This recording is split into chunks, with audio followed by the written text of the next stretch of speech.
Good evening. This is your fourth week session about the genome editing and engineering. So in this session we will be talking about the week 4 topics which were targeted genetic modifications, and we'll practice MCQs, and we'll also discuss about the current literature, and I'll be taking your doubts.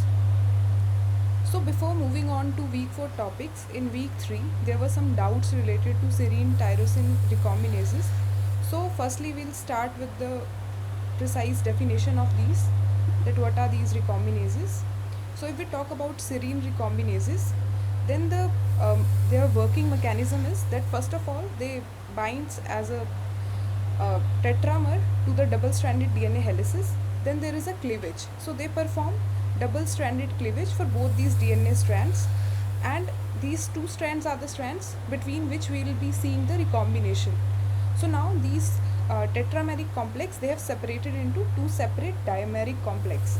Now it will bring about the rotation, which will be 180-degree rotation. So now what it will do is that this particular DNA, it will now shift towards the upper side. So when they will, after cleavage, after this rotation, when the ligation will happen, then both these DNA strands, their fragments will get recombined. So this is the mechanism of serine recombinases, in which they perform two double-stranded cleavages and then rotation to bring about the recombination between two different DNA strands. Whereas if we talk about tyrosine recombinases, then their mechanism is slightly different. So in this case, the cleavage is just single strand cleavage on both the DNA strands, and these are the four tetrameric tyrosine recombinases which binds to these two different DNA strands. Then there will be ligation. So when after this single strand break on both the DNA strands happen, then with the help of ligation it forms a holiday intermediate complex. So in this way there is a holiday junction formation. Now after this holiday junction, after this process is repeated and isomerization happens, so after final cleavage and ligation, both of these DNA strands are exchanged with each other. So in this way recombination happens by the formation of holiday intermediate. So this is the main difference between the serine recombinases and tyrosine recombinases, and in both of them the active means the amino acid which is present at the cleavage site, or the main amino acid which is involved in this process. So in serine recombinases it is the serine residues which are involved in the cleavage and recombination, whereas in case of tyrosine recombinases it is the tyrosine molecule which is responsible to bring about this recombination. So it is present at the active site of the enzyme and which is catalyzing this process. So another question was that either these are present naturally or these are artificially present. So if we talk about serine and tyrosine recombinases, then these are naturally occurring enzymes, and they are present in bacteria, archaea, and their viruses, which are the bacteriophages. So they are not present in the human beings, but they are present in the bacterial species, archaeal species, and viruses. So naturally their role is to mediate site-specific recombination, and we all know that what is recombination. So in which DNA is rearranged, its short fragments are rearranged, or the specific sequence is rearranged to regulate the plasmid maintenance and integrate viral DNA. So when we talk about bacterial serine and tyrosine recombinases, then they help to maintain the plasmids, whereas if we talk about the viral serine tyrosine recombinases, so they help viral DNA to integrate into the genome of bacteria so that it can take the control of bacterial machinery, and gene expression is also controlled with the help of these recombinases. So the example of tyrosine recombinases are lambda integrase, Cre recombinase, FLP recombinase. So we have heard the name of Cre and FLP recombinases many times because they are mainly used in the genetic engineering. So they use the tyrosine residue in their active site and generate holiday junction intermediates, which we have seen in our previous slide. Then comes serine recombinases. So their examples are C31 integrase and resolvase. So syn resolvase or different enzymes which ends with the name resolvase, they come under serine recombinases. And in place of tyrosine, it uses serine residue in the active site, and it typically cut and rejoin the DNA. So there is no holiday junction formation, but there is the rotation. So 180-degree rotation takes place. So if we talk about humans, then these are not encoded in our genome because our DNA rearrangement that happens in the immune cells use different mechanisms other than these serine, tyrosine recombinases. So artificially they are used by scientists. Uh, so specifically among the serine and tyrosine recombinases, the specific type of these recombinases which are used are the Cre recombinases or FLP recombinases, and about the serine recombinases they use this 5C31 integrase. So as genetic engineering tools, because they can precisely and predictably rearrange the DNA sequences inserted into the target genomes. So in later slides we'll see in detail that how these recombinases help to perform the targeted recombinations or targeted gene rearrangements. So these target recognition sites, so there are certain sites with which we can insert the gene of interest to the targeted region.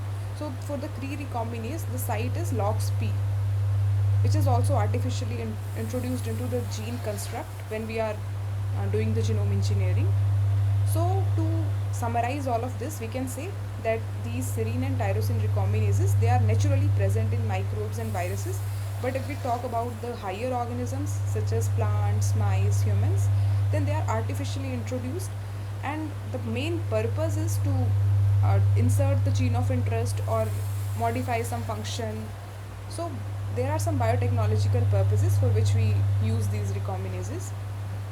So coming to week 4 topics, so in this week you have looked into the targeted genetic modifications. So as the name suggests, it is targeted, so you know where to target. This is not a random genetic modification which you are doing it at a targeted region. So when we define gene modification, then it is the insertion or deletion of protein coding sequences at specific chromosomal locus. So as you can see, this is a chromosome, and if we delete something and replace it with something else, then this type of modification is genetic modification. So it can be performed at the germline or the embryonic stem cells. So if we perform any such change at the embryonic stem cells, then they will be inherited by the offsprings. So in that way we can transfer it from one progeny to another progeny, and it relies on homologous recombination to replace the target DNA with the desired sequence. So this particular exchange process which is happening, so the mechanism behind this is the homologous recombination. Now it depends that how you are performing this homologous recombination. So out products which are formed can be different. It can either lead to the knockout of gene, or it can also lead to knockin of the gene. So when we say knock out, that means you're knocking something out, you're taking it out.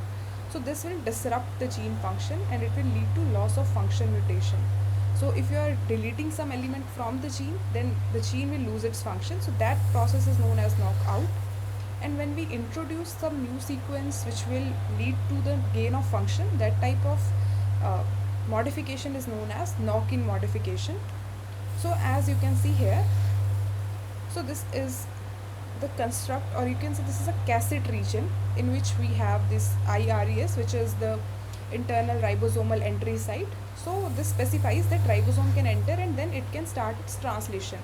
So neo stands for it is a selectable marker which codes for antibiotic neomycin. So this particular gene, this will synthesize a product or antibiotic which is neomycin, which has the resistance to the neomycin. And this is the splice acceptor site, and this is the poly A site where the translation will stop. So sept is a combined term which is used to specify this region. Now we have this particular construct. This is a gene construct which is having these green sites represents the LOX sites. So the Cre recombinases, they identify or they recognize these sites, and then they anything which is present in between these sites, so it can either remove it, it can either flip it, or you can say invert it, or it can recombine it or exchange it with the other strand. So depends on the orientation of the LOXP sites. So now this is our genetic construct, and this is the gene which we have. So this is the chromosome which we have. So now in this case it represents the knockout construct in which we are going to remove some region from the chromosome of interest. So in this case they are showing that this particular site, which is the F, so we are going to delete this region. Now to bring about this specific deletion, there are some preconditions which need to be satisfied. So first of all, we know that there need to be the homologous recombination need to be performed. So for homologous recombination, it can only take place if that particular region is flanked by the homologous arms. If there is some similarity between both these two genomic regions, then only the homologous recombination is possible between these two strands. So this red colored region, it represents the homologous arm or homology arm. So this is homology arm 1 and this is homology arm 2. So now both of them has the homology arm. This means one condition is satisfied, that both of them can undergo homologous recombination.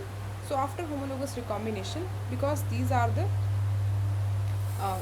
because recombination is taking place, so now this F is replaced with sept along with the LOXP sites. So after the homologous recombination has taken place, now we will be using the Cre recombinase.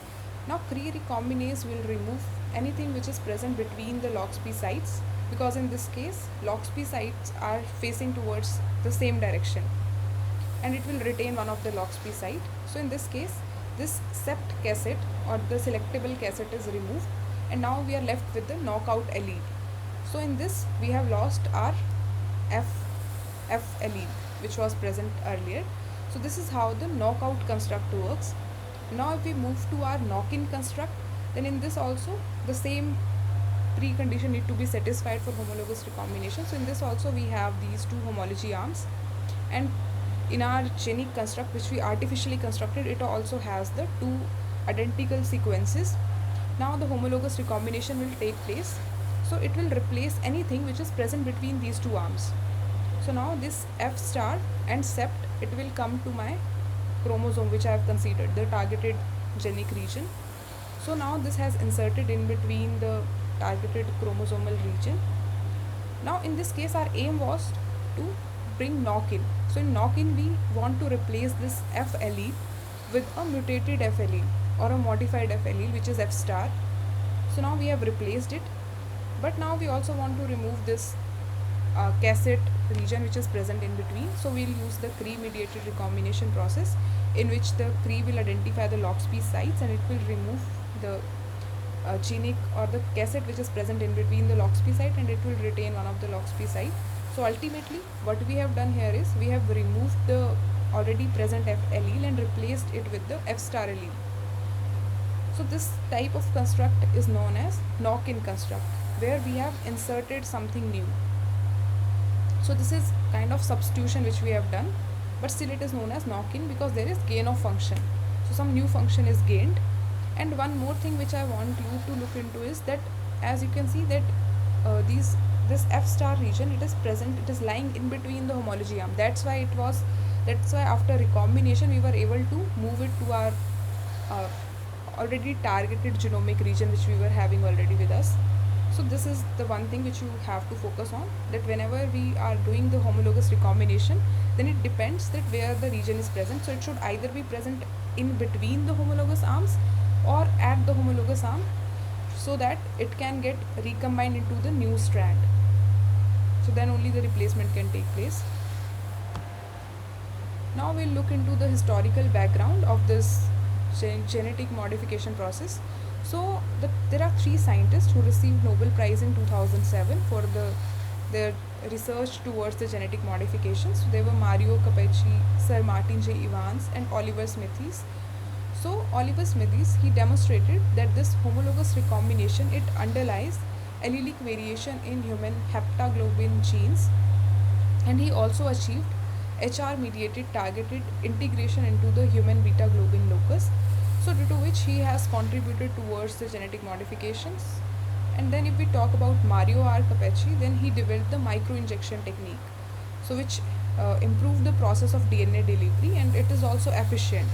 So instead of using the transformation principle, and then that is also not that much accurate.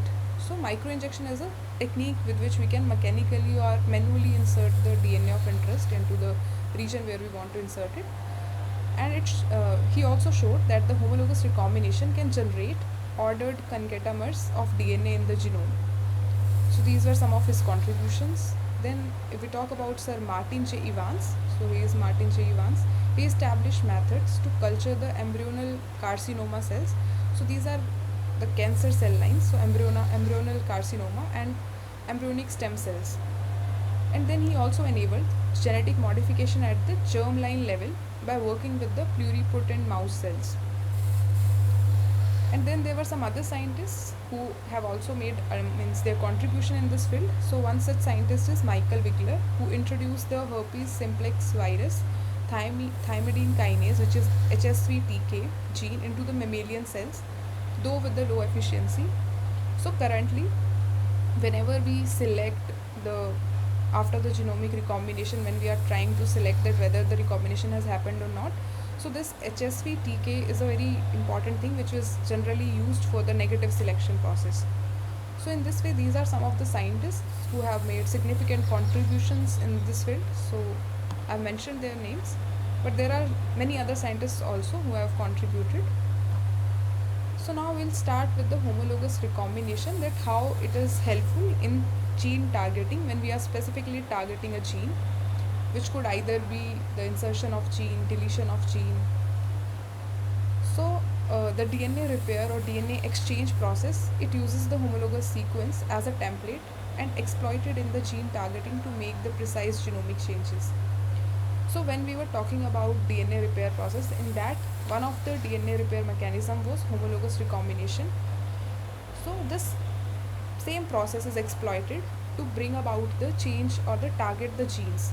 So that is the background, that how the homologous recombination process was earlier present and how the people has understood their relevance, and then they have utilized it, they have exploited it so that they can insert the new gene into the DNA. So if we talk about mitosis, then this homologous recombination is helpful in repairing the double strand breaks using the sister chromatid or homologous chromosome. So it consider that homologous chromosome as a template and then construct the new region which is being deleted. So it construct that region, and in this way it repair the double strand break. So steps is, firstly it recognizes the double strand break, then it performs strand resection, in which it identifies the sister chromatid and it brings that sister chromatids, it resects it in such a way so that for the other template where the break has happened, so it can act as a template. And then RAD51 mediated strand invasion takes place. So in the previous session when we were talking about different proteins, so we have seen that how RAD51 is responsible for the strand invasion and the synthesis which was taking place. So it is mainly involved in the recombination process. And then DNA synthesis takes place, and ultimately after all of this double strand break has been resolved, so resolution takes place in which both the strands get separated, and now the strand which had the double strand break, it is repaired with the help of the homologous chromosome. And in meiosis, this homologous recombination is used for genetic diversity. So it takes place in the prophase 1 between the homologous chromosomes at chiasmata. It generates new allele combinations and ensures the correct chromosome segregation. So this is the work of homologous recombination at the stage of meiosis. But if we talk about in terms of gene targeting, then homologous recombination is used for engineering the DNA vector with the flanking homology arms to replace, insert or modify the target sequence. And it also allows for the precise knockouts and knockins and allele replacements. So this is how we have exploited the homologous recombination for specifically targeting the genes. And this is the example that how in case of meiosis, how the homologous recombination helps to exchange the components. So these two chromatids, components have been exchanged with each other. So this will bring about the diversity in the organism which will be now produced, or in the cell which is now produced. So this is the gene targeting vector in which we have our gene of interest, or in this case it is having a selection marker, and these two blue regions, it represents the homology arm. So for the homologous recombination we require some region which is homologous in both the strands, then only the recombination can take place. So due to which it has given the name homology arm. Now after the transformation we can insert the gene targeting vector into the host cell. So now it has entered into the nucleus of the host cell. Now in the nucleus we have the genetic material. So for example, this is our targeted gene where we want to target. So in this targeted gene we have the same homology region which is present in our gene targeting vector. So now what it will do is, it will exchange the fragment which is present in between these homology arm, between both these strands. So now my targeted gene will be modified. It will now contain the selection marker in between it. So now here is the selection marker. So this is how gene replacement can take place.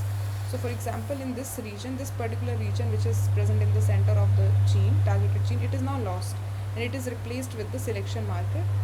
So this is the modified target gene. Now the function which this gene was performing, or the protein which it was previously synthesizing, now that protein will get changed because I have inserted something, some different sequences in between it. So this is the main purpose of the gene targeting process. Now the another concept is the random integration. So in gene targeting, we are specifically targeting this particular region. But when we say random integration, then it means we are randomly inserting our region into anywhere in the genome. So this is not specific. And in this case, vector inserts at non-specific genomic locations. Entire construct, including the known homologous ends, is retained, and it often disrupts the unrelated genes and had unpredictable expression. Whereas if we talk about targeted homologous recombination, then in this case, vector DNA replaces a specific genomic sequence by recombination between the homology arms and the target locus. So anything which is present outside this homology arm, that will not get exchanged or recombined. So this is the advantage of targeted homologous recombination. Known homologous ends are lost during the recombination, ensuring the precise integration. So the segment which I want to insert, which is present between the homology arm, that will only get exchanged and nothing else. So that's why this is the precise integration process.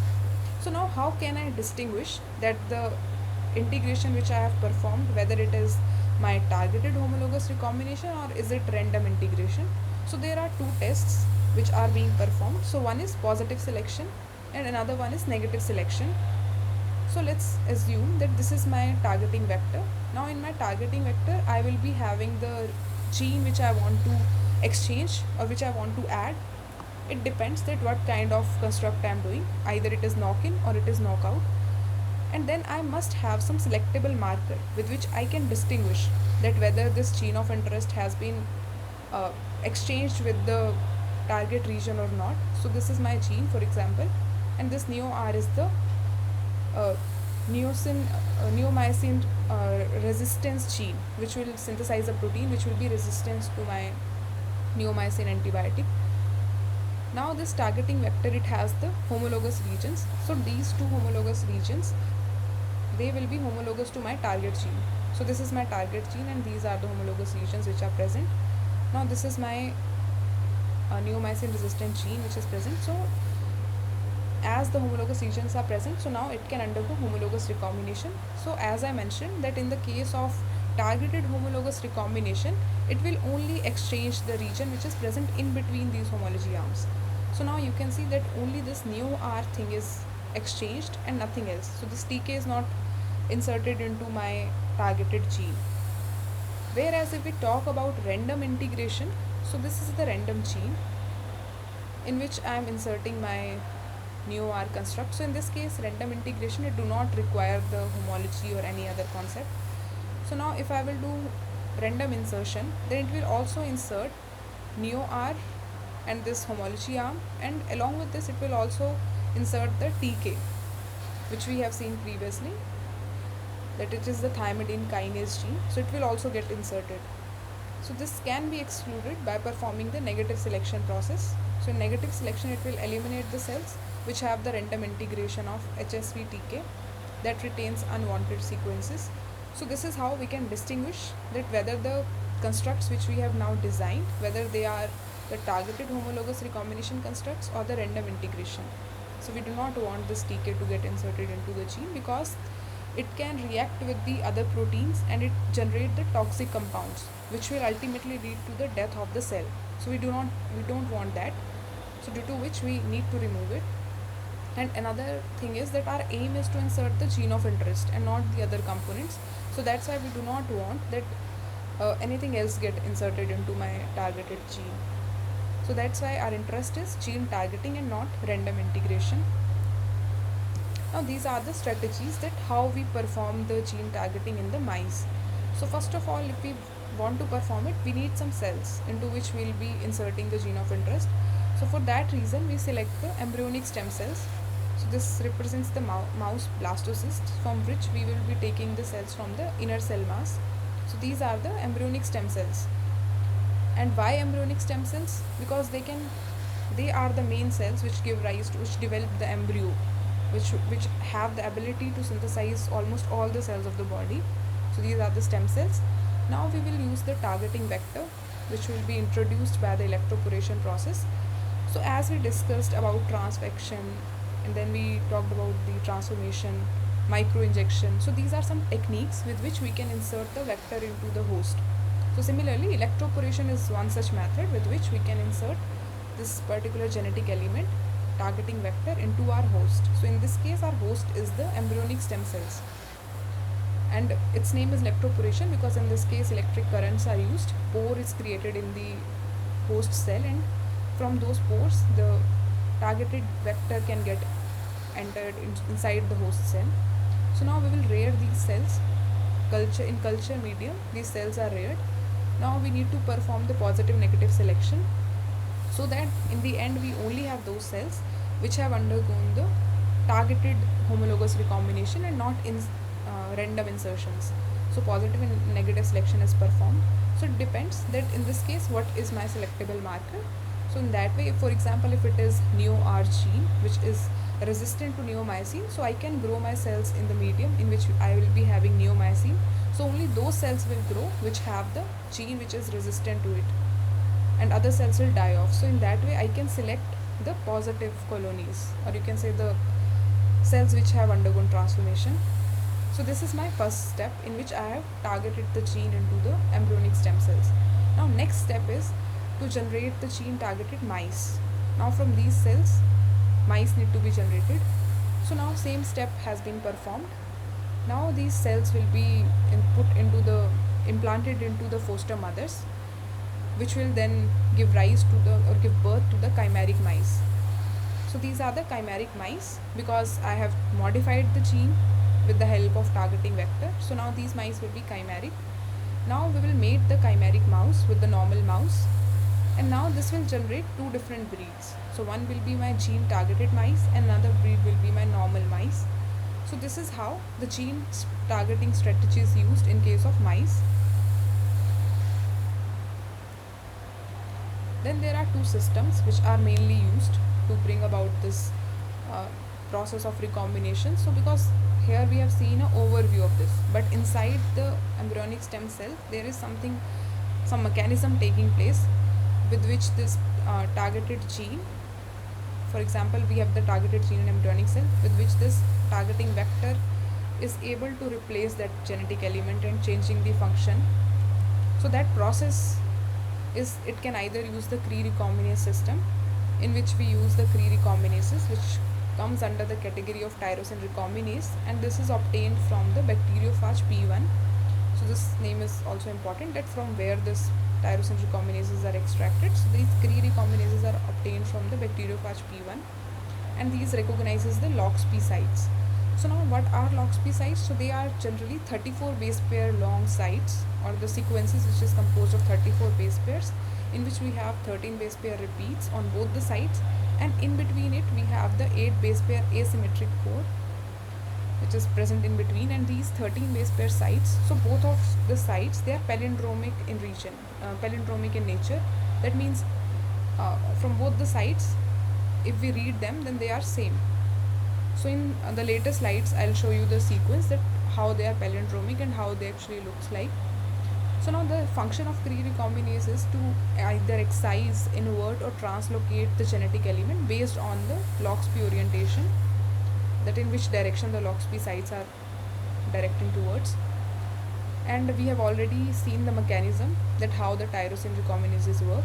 So firstly they make a tetrameric synaptic complex, and then there is sequential strand cleavage, in which it will make double strand break on both the strands, and then exchange via 3' phosphotyrosyl intermediates, and then holiday junction will be formed. and then ultimately after the holiday junction, after the recombination has taken place, there will be resolution in which both the two different double-stranded DNAs will get separated, and now they both will be having the recombined fragments. Okay, and if we talk about FLP recombinase, then they are obtained from the Saccharomyces cerevisiae. So this is the yeast, and it recognizes the FRT sites. So as in case of Cre recombinase, it recognizes LOXP site. Similarly, in FLP recombinase, it recognizes the FRT site, which is the FLP recombination target sites, and it is also similar to the structure of LOXP. So the application of this particular recombinases is conditional knockouts and removal of selectable markers after the homologous recombination. Okay, now let's see. So this is the example of Cre recombinases. Now this is my Cre gene which is present in my F0 progeny, and then there is another mice which has the LOXP sites. So these LOXP sites have exon 1 and then exon 2.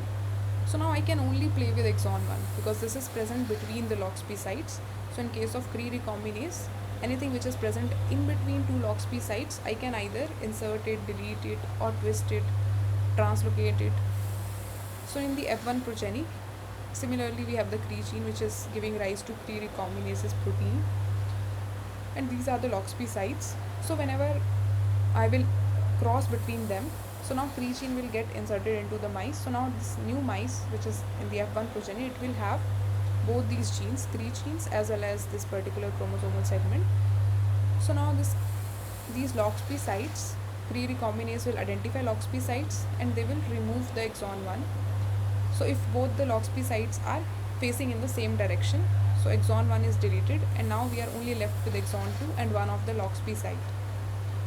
So this is how Cre recombinase is functioning. Similarly, if we talk about the FLP recombinase, so now these are the two FRT sites, and this can only affect the region which is present between the FRT sites. So now these are two FRT sites. These are palindromic, so they can base pair with one another. So this is how they have base paired, and the region which is present in between this, it has formed this particular structure which is forming a loop like structure. Now FLP recombinase will come, they will bind to these FRT sites, and now depending on the orientation of this particular FRT sites, if they are facing towards same direction, then FLP recombinase will remove the region which is present between these sites. So now this particular M cherry gene and this region is now getting excised, it get removed. One of the FRT site is retained and rest other things are maintained as it is. So this is how the Cre recombinases and FLP recombinases work, and from here you just need to keep one thing in mind, that their functionality depends on the region which they recognize. So in the case of Cre recombinase, their function depends on the LOXP sites, and they can only change the region which is present in between these LOXP site and nothing which is present outside of it. Similarly, in case of FLP recombinases, they recognize FRT sites and they can only change the region which is present in between these FRT sites. So based on these principles, we can design the construct with which we want to, with which we can either excise the gene, insert the gene, invert it, or translocate it. So till now we have seen knockout and knocking. So there is very important concept which is conditional knockout strategies. So when these knockout constructs were designed, so scientists have realized that these knockouts can also lead to lethality, because there are certain genes, if they are knocked out, then they will lead to the death of the organism. So we don't want to completely knock out a gene, but what we can design is, we can design conditional knockouts with which we can delete the gene in specific tissues where we want to study its expression and we don't want the mouse to die. We just want to see how the function changes for that particular tissue if the gene is deleted. So this comes under conditional knockout, when there is some condition that this gene should only get excised if it is present in this particular tissue. So now the approaches are, there are different types of approach in conditional. So if it is tissue specific knockout, that means if that construct is present in particular tissue, then only the knockout will happen. Otherwise, for other tissues, there will be no knockout. So that construct is known as tissue specific knockout. So in that case, the Cre recombinases will be expressed under the control of tissue specific promoter. So in this case, before the Cre gene, we will add a promoter which will be specific to my tissue of interest. And in other tissues, the promoter will not be able to work, and without the promoter, gene will not be able to express. So in this case, if we are designing a Cre construct specifically for liver, then we'll use the albumin promoter, because albumin promoter will only be active in the liver and not in other tissues. Similarly, nestin promoter for neurons. So if you want to express or you want to perform knockout specifically in neurons, then we will be using the nestin promoter. It ensures that gene deletion occurs only in the chosen tissue, leaving other tissues unaffected, so that organism do not die off. So this figure I have obtained from this paper, a lipid nanoparticle based method for generation of liver specific knockout mice. So in this case, this is the traditional approach, how the Cre recombinases are used, and how after the crossing over, means after crossing between two different species, this thing has been achieved. So in this case, we have liver specific Cre transgene which is present. So in this case, I want to play with the gene X. I want to replace it, or I want to specifically knock out this gene in liver. So this was my aim. Now I can only work with this gene if I have LOXP sites present on both the sides. So we have another mouse in which it has the homozygous LOXP floxed mouse. So floxed means that both the sides LOXP site is flanking, or both the sides LOXP site is present. So that thing is known as floxed, flanking LOX site. So in this case, gene X has LOXP site on both the directions. We will cross between these mice. Now the mouse which we will achieve, it will be having the one of the gene from this mice and one from this parent mice. So in one of the gene we have obtained the LOXP site, whereas in the other gene we don't have the LOXP site. So I will again cross it with the floxed homozygous LOXP mouse. Now in the end, the mouse which is obtained, it will have both the genes with the flanking LOX sites. So both the genes are floxed. Now when this particular, because it has the albumin promoter, so when this gene it is present in the liver, then albumin promoter will get activated. It will allow the Cre gene to express. Cre gene will synthesize the Cre recombinases. Now after Cre recombinases are present, so it will identify the LOXP site, and as in both these cases LOXP site is facing in the same direction, so it will delete whatever is present in between the LOXP sites, and it will retain only one LOXP site. So you can see that in the liver, only from this particular segment one of the LOXP site is present, and rest everything gene X is deleted. So this is how the Cre recombinase machinery works, and how the conditional Cre recombinase function is achieved by using the tissue specific promoter. But the other case also represents the same thing. So in this case, if we don't have the mice with the Cre recombinase, for example in this case we required a mice which is having the Cre recombinase gene, and we are having the albumin promoter, so that I can specifically express it in the liver. So if we don't have such thing, then what we can do is we can also use the microinjection technique. So in this case, this is the LNP encapsulated Cre mRNA. So in this we do not need the promoter to decide that where the Cre is expressed, but in this case we are encapsulating it with the LNP, which is the lipid layer which is present outside the Cre mRNA. So this, because this is the liposaccharide layer or lipid layer which is present, so now it will only get expressed in the liver. So this is the another approach with which we will inject this particular LNP encapsulating Cre mRNA into the mice. Now this, because it has the lipids in it, so this particular gene construct will move towards the liver, and in the liver this LNP layer, so the lipids will get digested, lipids will be removed, and now my Cre mRNA will be exposed, and it will only be expressed in the liver.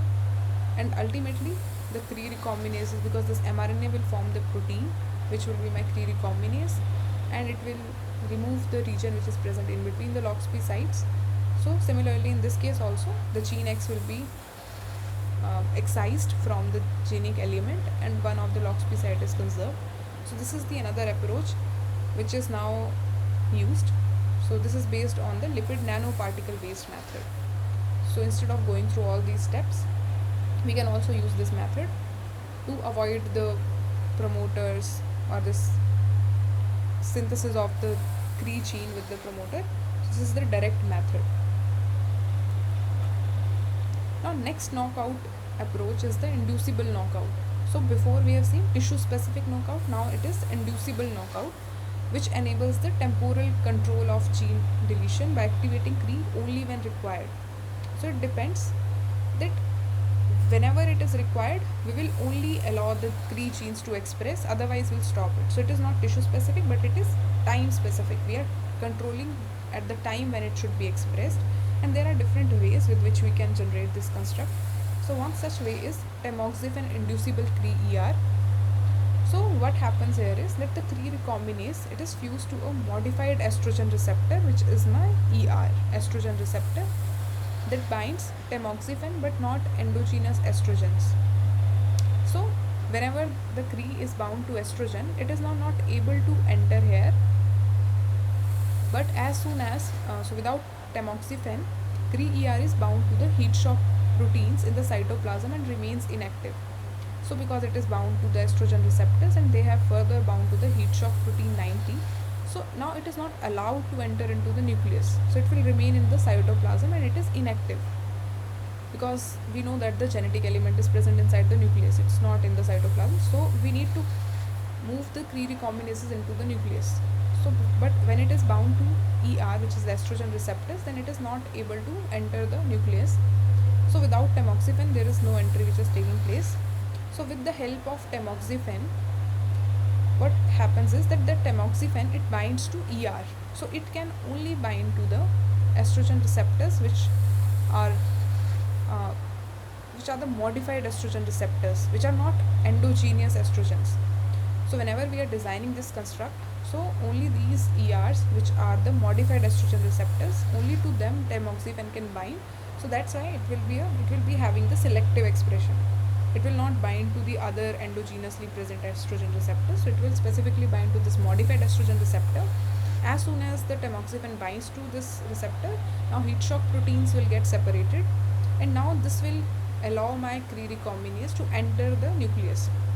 So in this way, this will release the Cre-ER from heat shock proteins. It will enter into the nucleus, and as soon as it enter, these Cre recombinases will be now able to act on my targeted gene. So it will identify the LOXP sites, and depending on the orientation of LOXP site, it will deal with the target gene. It will either excise it, invert it, or translocate it. So in this case, LOXP sites are facing towards the same direction, so target gene is excised from this genetic element. So this is how, with the help of tamoxifen, we can decide that when do we want to express that particular Cre recombinase, in which time, at which time point. So in this type of construct is known as inducible knockout, because in this, the target gene, the LOXP sites which are present, they are facing in the same direction, due to which they are now doing excision of the targeted gene. That's why it is known as knockout. That means we are knocking something out, we are removing the genic region and the protein, loss of function of that particular protein.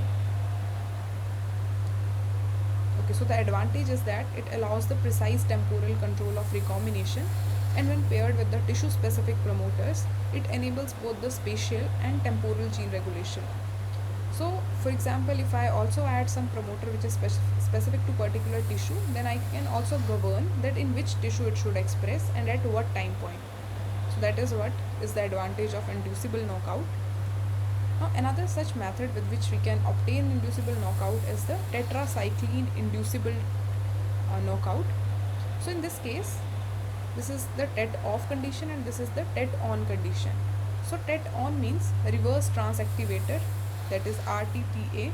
It activates the Cre expression only when doxycycline or tetracycline is present. So that's why its name is TET on. So this is TET on. This means whenever the doxycycline or tetracycline, whenever it is present, so in that condition only my transcriptional induction will take place and my gene of interest will be able to express. So you can say that whenever the tetracycline is present, then only the Cre recombinase will express and Cre recombinase protein will be synthesized, and then later on the other processes the Cre recombinase will take out. But if tetracycline or doxycycline is absent, which is the minus DOX, in that case my gene of interest, which is my Cre recombinase gene, so it will not transcribe. So in that case my Cre recombinase will remain inactive and it will not be able to bring about its function of gene modification. Similarly, if it is the TET-off construct, TET-off means whenever the tetracycline or doxycycline, whenever they are absent, then the gene will express, but if they are present, then gene will not express. So that is the name. TET-on means whenever tetracycline is present, gene will be on, it will express. So gene here is the Cre recombinase, so Cre recombinase gene will express. TET-off means if TET is present, gene is off. So with this you can remember the functionality of TET-on and TET-off. And advantages is that it is reversible, dose dependent, and can be combined with the tissue specific promoters for precise spatial and temporal gene control. So in this way, these conditional knockout strategies, it allows you to study the gene functions in adult stages or in specific tissues without affecting the overall viability of that particular organism. So for example, in other tissues the gene will be expressing normally, but in that specific tissue you can knock it out so that organism survives. Now we will look into the targeting vector design, that how this vector is designed to bring about the knockout.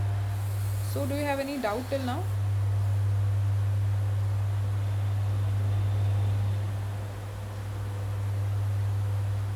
Okay, then now we'll proceed. So if you don't have any doubts. Okay, so now we'll see that how we design this targeting vector for the knockout construct. So the targeting vector is engineered to introduce a specific gene disruption by the homologous recombination in embryonic stem cells. So you have seen that we have a targeting vector.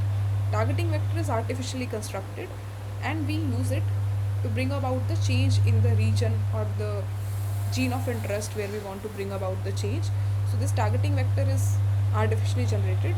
So in that case, to generate this targeting vector, what things you should keep in mind? It should have the homology arms. So homologous arm should be present.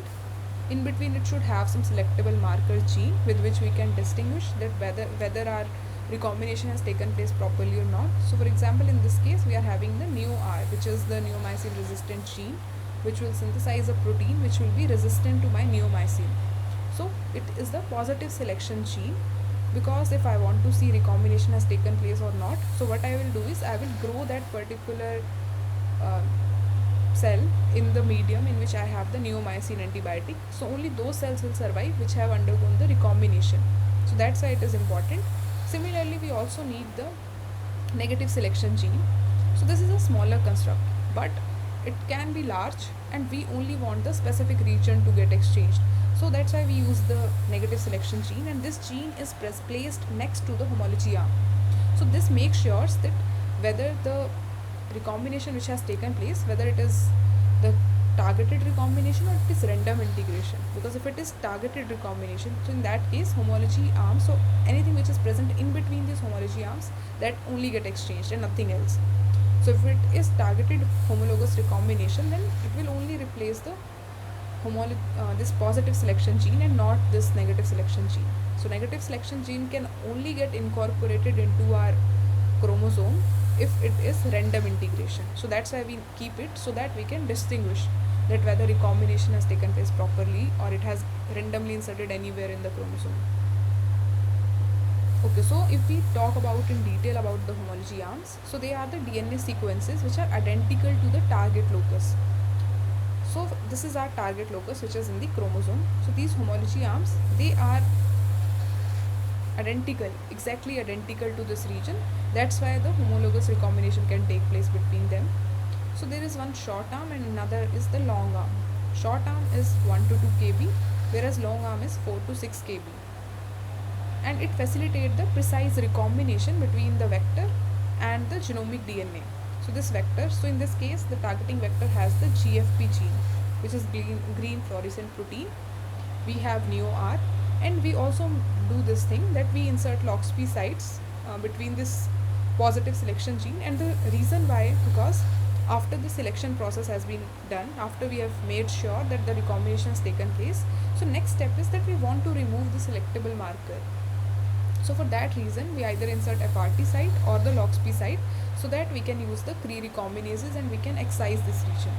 So that is the main reason why we are adding the LOXP sites. And this is my target locus. Now both these homology arms, they are identical to each other. So after homologous recombination, the region which is present inside will get recombined between both these genetic elements. So now my chromosome will have the GFP and neo-R region. Now what we can do, we will do positive negative selection to make sure that whether the recombination has taken place properly or not.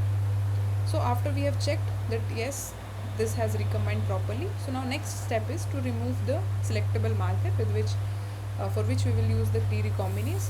So because these LOXP sites are facing towards same direction, so region present between will get excised and one LOXP site will be retained. So that's why this is the targeted gene which has got modified. So we have now got GFP gene into this particular site. So did anyone ask some question? Okay, so you asked it how this crossover is occurring. So this is based on the homologous recombination process, because there are many proteins which are involved. For example, RAD51, which we have talked about. So these regions remain same, but those means there is different proteins which will come, which will do the cleavage here, and after the cleavage both of them will get replaced. So this also there are recombinases, or you can say tyrosine recombinases, serine recombinases. So there are some other recombinases also which are present. So what they does is, in both the strands they make the double strand breaks. For example, if I talk about tyrosine recombinases, or maybe if I talk about the serine recombinases, so they will bring either single strand break or double strand break, and after that they will do the rotation. So if serine recombinases are there, then they will rotate, in which this particular segment will move up and the other segment will move down. So these homology arms are identical to each other, but due to the rotation the segment will get replaced. So that is how the crossover is taking place. These things are remaining fixed, and double strand break is performed between the homology arms. So anything which is present in between, due to rotation or holiday junction formation, they get exchanged with each other. So that is how the recombination is taking place. Is it clear?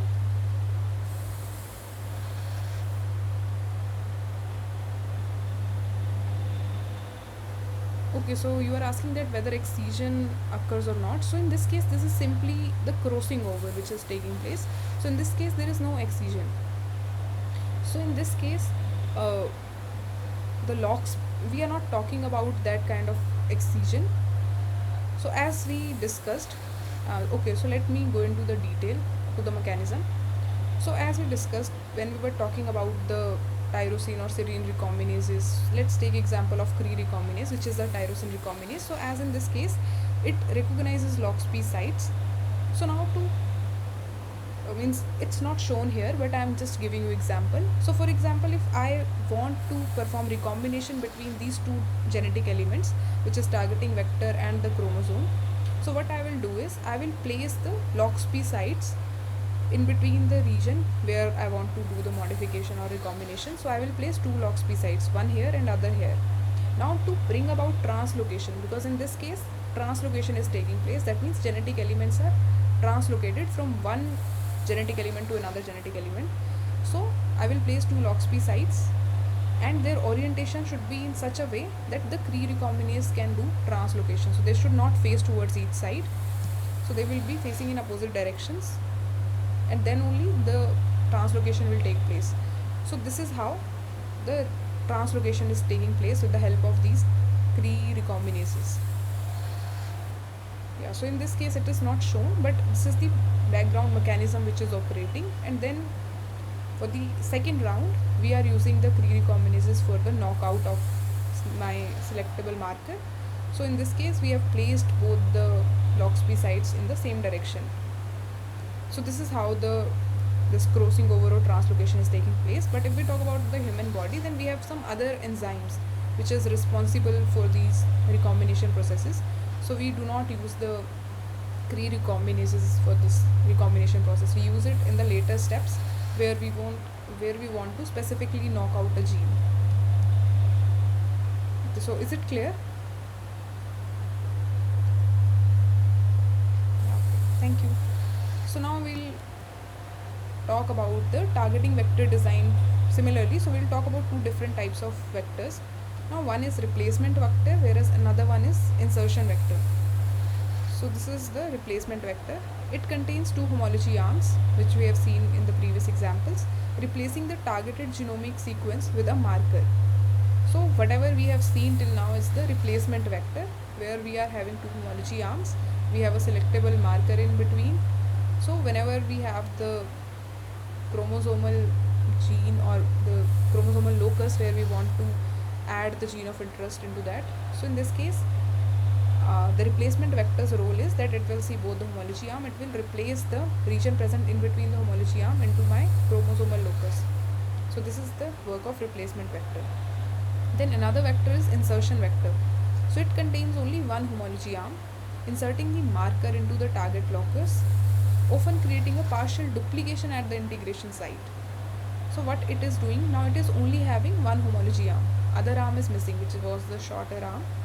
So what it will do is, it will this is the insertion vector. So it will insert one of the homology arm along with this, and this particular element is also kept as it is. So what happened is, it is doing the partial duplication.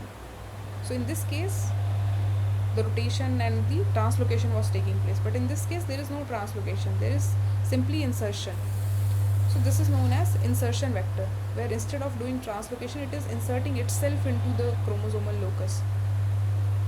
And the key points about this is that the combination of positive and negative selection, it enriches for the true homologous recombinants while eliminating the random integrants.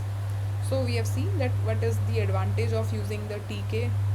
So TK, why it is kept below the second homology arm, because we can distinguish that whether the integration which is taking place, whether it is the homologous recombination or this random insertion. Similar thing can be done here also. So with which it can tell you that whether this insertion, whether it is done at the region where the second homology arm was observed.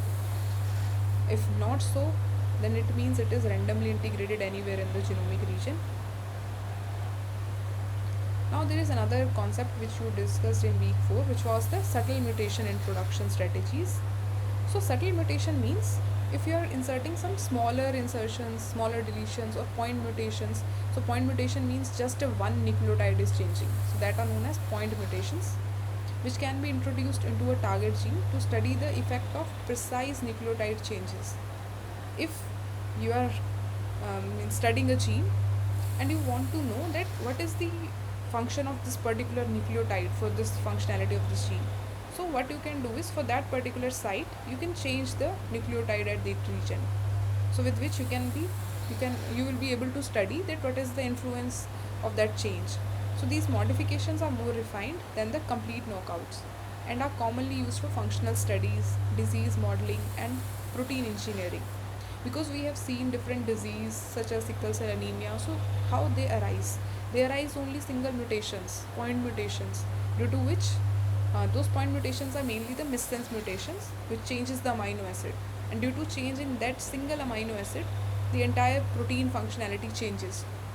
So either there is loss of function due to which the disease state is observed. So those kind of studies can be done by performing the subtle mutations. We will be able to see that what is the influence of this mutation on the functionality of the protein. So one approach is hit and run approach. So what hit and run means? So there are two steps.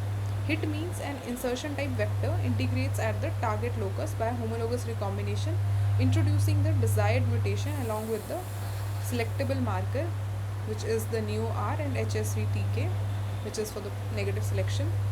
So now what it will do, as we have seen that this is my insertion vector and this is the chromosomal DNA. So only one homology arm is same, other homology arm is missing. So it will insert completely into this particular chromosomal gene. So as you can see, there is one cut which is produced. Now this there will be one single cut present inside the one of the homology arm, and this whole fragment will get inserted here. So in this, after this cut, everything get inserted here, so which you can see here. So to figure out that whether it is the means to bring about to check whether the positive selection, whether it has recombined properly or not, we will do positive selection, in which we use G418. So we have this particular neomycin resistant gene, so we will grow it in the neomycin medium, and it will be, if it will survive, then it means it has this gene and recombination has taken place properly. And this is my gene in which I have done the mutation. So this, both of them are the same. So in this case, there is the duplication of the same gene, this with the mutation and this one has no mutation. So this approach, this first step is the hit step, where I am hitting, where I am adding, inserting this fragment into my gene of interest. Now second step is run. What I do in this, so intrachromosomal recombination between these duplicates removes the vector backbone and the markers, retaining only the introduced mutation in the genome. The resulting clones are marker free and can be identified by FIAU resistance, which is cells liking HSV-TK, only those cells survive. Okay, now what we will do is we will do intrachromosomal recombination. So within the same chromosome, recombination is brought about. Okay, so in this case it's shown very straightforward or clear figure, but inside it there will be some enzymes which will be working, recombinases, there will be some sites which those recombinases are identifying, due to which now they are doing intrachromosome, within the same chromosome recombination is taking place. And what is the end product of this recombination process is that in the end we will obtain a fragment. Now this particular gene will get replaced with the gene which is coming from the targeted vector which has the mutation. So duplicate region is removed, and then after this removal of this region, this cassette region is also removed, which is having the selectable marker as well as this HSV-TK, and we are only left with our subtly mutated gene region and the homology arm of one of the homology arm, and other homology arm is replaced with my upper targeted vector homology arm region. And now this can be checked by using the negative selection process, in which we use the gently clover. So this is also the drug which is mainly used. So only those cells which lacks the HSV-TK, they will survive, other cells will die, because this herpes simplex virus thymidine kinase, it phosphorylates the gently clover, and after the phosphorylation of this particular chemical, it becomes a toxin, due to which cell death takes place. So this is how it is used as a negative selection. It is used in the negative selection. So only those cells will survive which lacks the HSV-TK. So which means now we have done the proper targeted homologous recombination of this particular genetic element. So this is the hit and run approach, which works stepwise. Advantages is that it creates precise and scarless mutations, but limitation is that there are two homologous recombination events which are required, so due to which the efficiency is low, because here we are doing the interchromosomal recombination between two separate chromosomal elements, and in this case we are secondly we are doing intrachromosomal recombination. So there are two recombination steps, due to which its efficiency is low. Because why efficiency is low? Because it will take time, and the enzymes which are used, they will also need some ATP energy to do all these processes. That's why it is of low efficiency. Second approach is tag and exchange approach, so in which first step is my tag. So a replacement type vector, which is my vector 1, it replaces an exon with the positive neo-R and negative TK selectable markers. After this recombination, cells become neomycin resistant, but they are sensitive to just this GenC clover or FIAU due to this TK which is present. So this step is the tag step. Next step is the exchange step. So second replacement vector, which is vector 2, is introduced, and through another homologous recombination event, the marker genes which are neo-R and TK are replaced with the exon containing the desired point mutations, and this restores the locus but with the mutations getting incorporated. Okay, so for example, in this case, as you can see, this is my, uh, let's assume this is my chromosomal DNA, and this is my gene, means the replacement vector which will replace. So now what this replacement vector will do, these are the homology arms which are common between them. So recombination will take place, and because this is a replacement vector, so there will be no duplication. It will simply remove the region present between the homology arm and replace it with the its segment, which is the marker gene. So now this gene is lost, marker gene is present. This is the tagging step.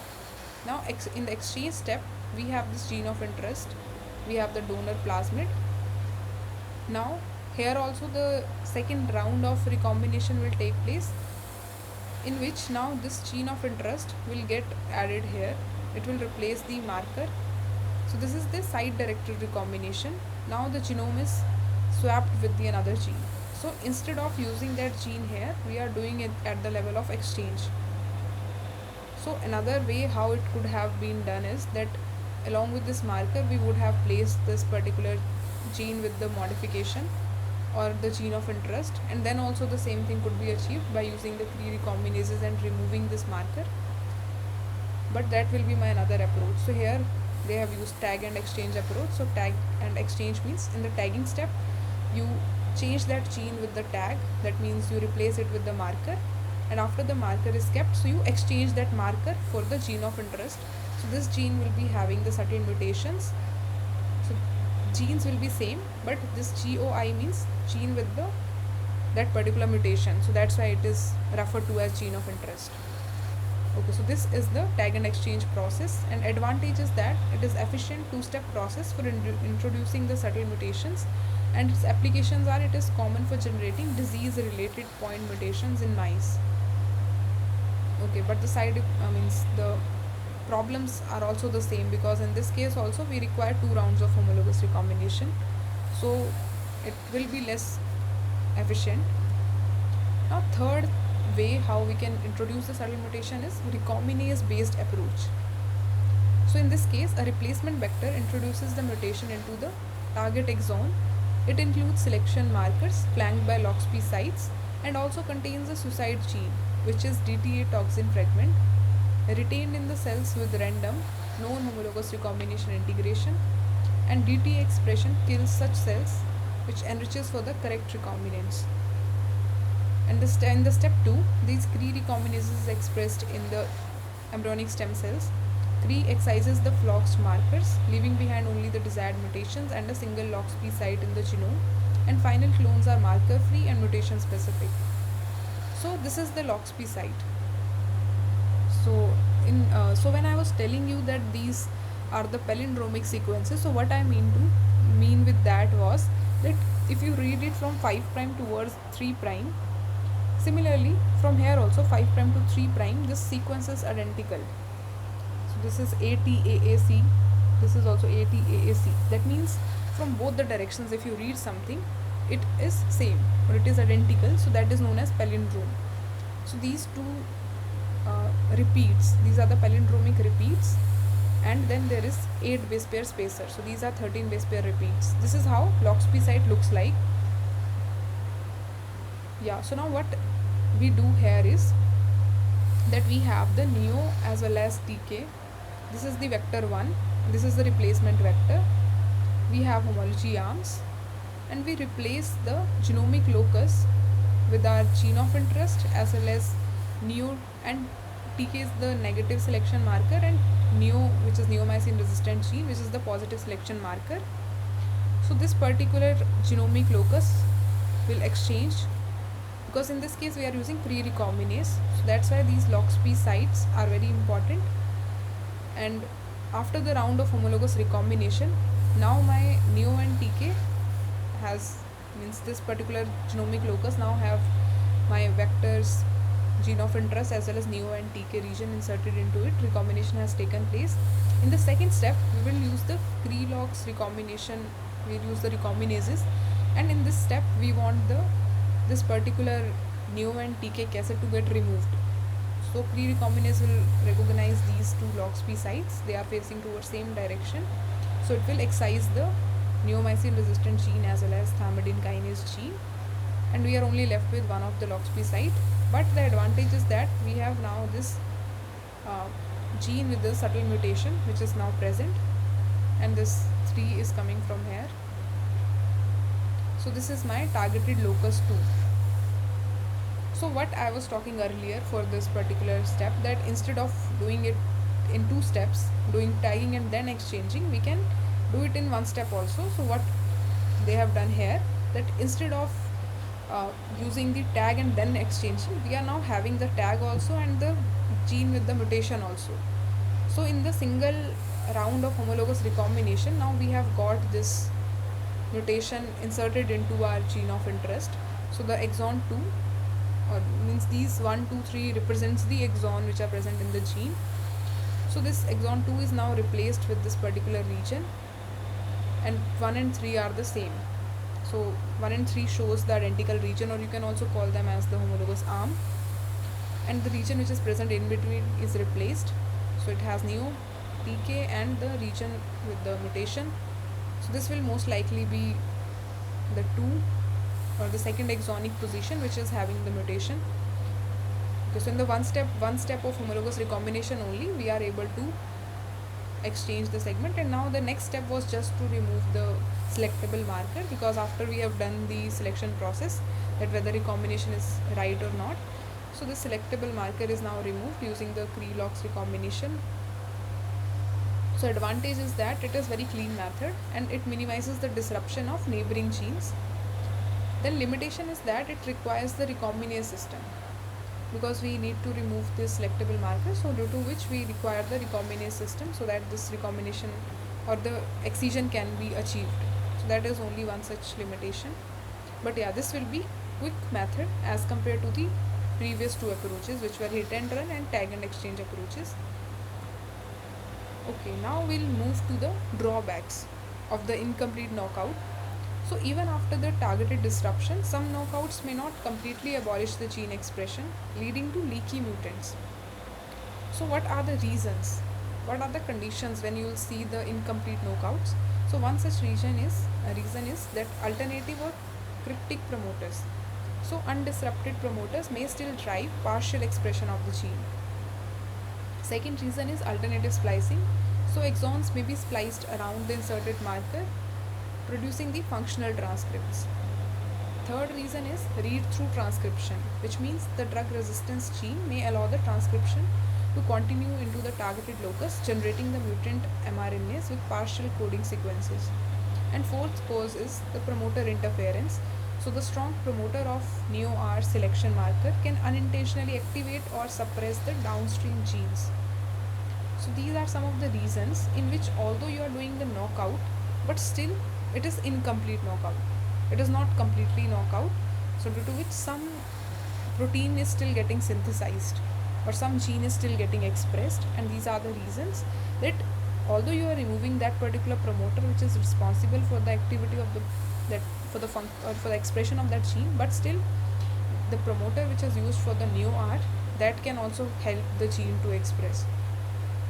So these are some of the causes, and the solutions are that place the neo-R gene in the opposite orientation relative to the target gene's transcription.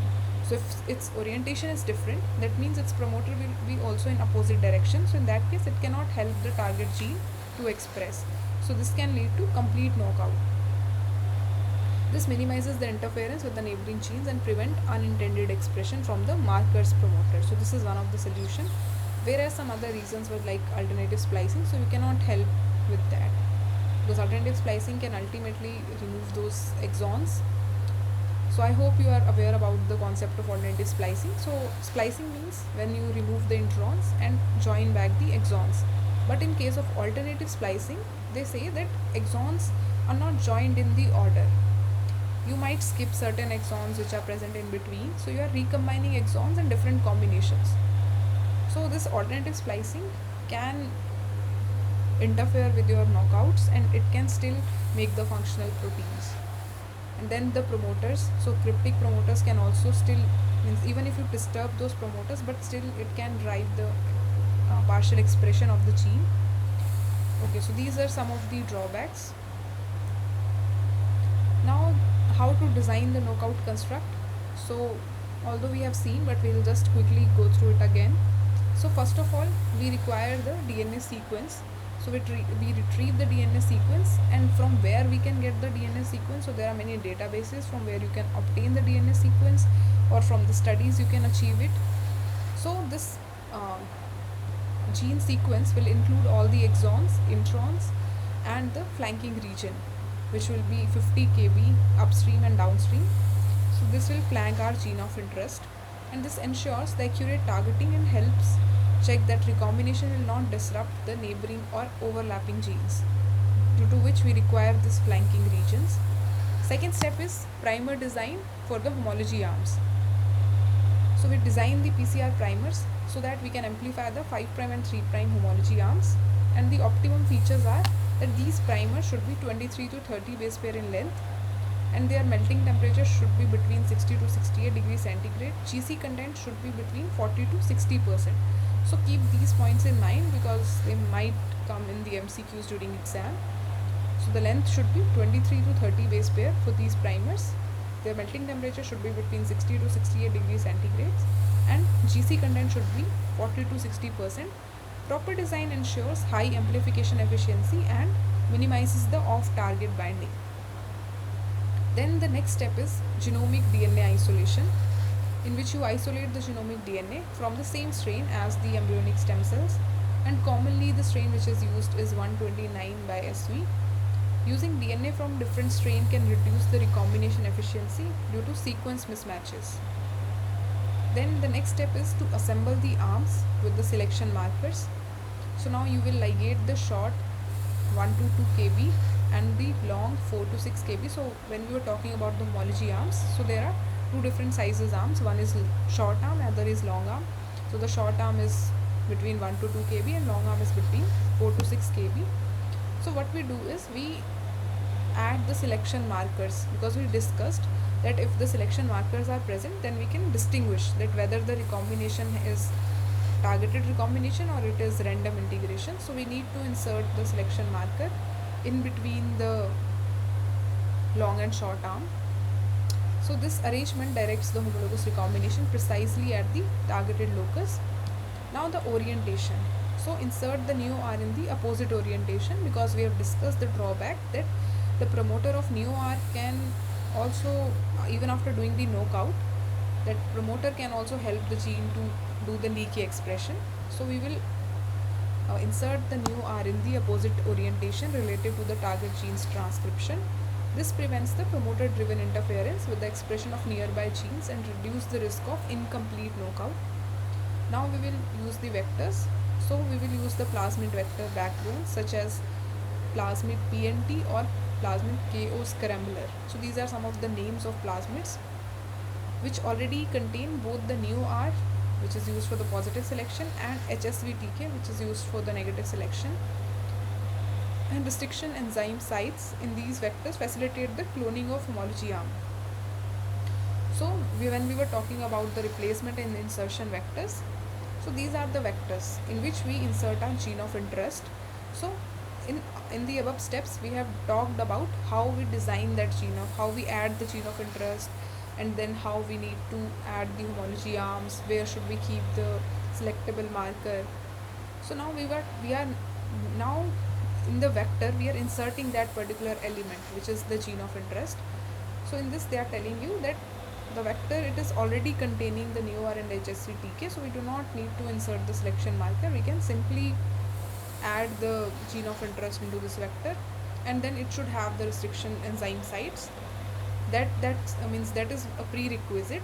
So if the vector has the restriction enzyme site, then you will cut with the specific restriction enzymes your vector so that it open up into a linear construct, because vectors, plasmids are circular in nature. So to insert something into the plasmid, what we need to do is we need to make a cut. So we will use some restriction enzyme, and we need to use the same restriction enzyme to cut our this gene of interest, so that both the ends are the sticky ends and they can join back. So my gene of interest can now ligate into the vector. So that's why they are mentioning that there are some restriction sites which are present on vectors. So we will use those restriction enzymes to cut the vector and insert the gene of interest. And ultimately, this is how the vector along with the gene of interest is constructed. Now next steps which we have discussed previously, that how it will uh, look for the chromosomal DNA. Yeah, so this is my vector.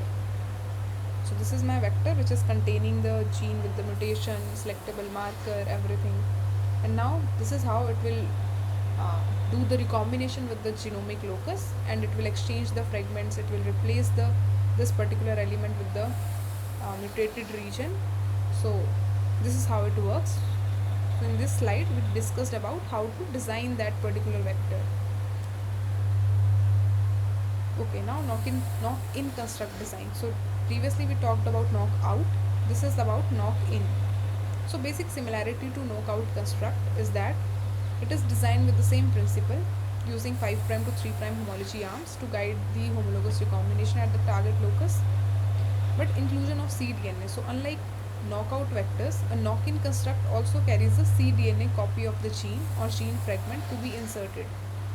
So in this case, in knock-in, because we are inserting some new gene, so it will also contain the copy of that gene.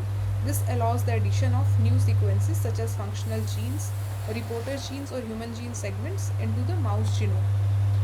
So why mouse genome? Because mainly the mouse models are used, but we can use other models also. So in this case we have mentioned mouse genome because more likely we use mouse models. So this is how, this is what is the difference between knockout and knock-in construct. Then comes poly A signal. So poly A signal or poly A sequence is added downstream of the cDNA because it specifies that where the translation should stop. So poly A signal is for that, to ensure proper transcription termination and stabilization of this mRNA, and it prevents the transcriptional read through into the downstream regions. Then the length requirements. So for efficient recombination, the known homologous DNA region, which is the cDNA plus marker cassette, must be shorter than the combined length of homology arms. So this says that homology arms are greater in length as compared to the DNA insert, which is the cDNA, and the marker cassette, which is my neo-R genes and HSV-TK gene, so that comes under marker cassette. This favors correct targeting over the random integration. But if my homology arms are short, that means it will not be able to precisely identify that where to bind. So if it is short, then it can randomly bind anywhere. So to avoid that, this thing we need to keep in mind, that my known homologous arms are long enough than my cDNA and marker cassette. Then selection markers. So the construct usually includes the positive, which is neo-R gene, and sometimes for the negative we use HSV-TK selection markers flanked by the homology arms to identify correctly targeted cells. So the application of this knock-in construct is that we can introduce the reporter genes such as GFP, LAC-Z. So why we use reporter genes? Because if I want to see that what is the expression of my protein when I am doing some mutation. So reporter genes, what they will do is, for example, if it is GFP, which is green fluorescent protein, so if that mutation is increasing the expression, so the intensity of my fluorescence signal will increase. So these reporter genes will either give you some visual signals with which you will be able to see that how much is the expression. If it is low expression, then the intensity of the signal will be low. Similar with the LAC-Z also, because this is generally used to change the color. So if the color is changing, with which intensity the color is changing, blue-white colonies are formed. So these are the reporter genes which will give you the visual interpretation of the expression. Second thing is insert human genes or exons into the mouse loci. So this can also be achieved with the knock-in construct. For example, I want to insert the human exon, which is responsible for some function, into the mouse gene. Or if I want to express the human gene with the greater expression, and I know this particular mouse gene has the promoter which is responsible for greater expression, so for that also I can add my human gene into the mouse locus. So that also comes under the knock-in construct, where I am knocking in something or adding in something to the mouse genome. And next advantage is study gene regulations by placing cDNA under the endogenous promoters. Okay, and this is the another example that how the knockout and knock-in mice are produced. So first of all, as we all know that embryonic cells are isolated. So this is the construction of targeting vector. So targeting vector is having this is the negative drug selection gene, which is most of the cases, which is TSK, TK, and HS, herpes simplex, HSV-TK, and another one is the neo-R, which is the neomycin resistant, and it is having a targeted gene.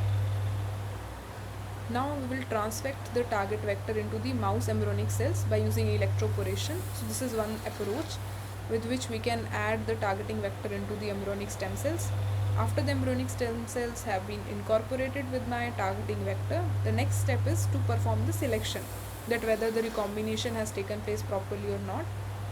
And similarly, we can also do the negative drug selection process, so that we are getting rid of those cells which has the random integrations.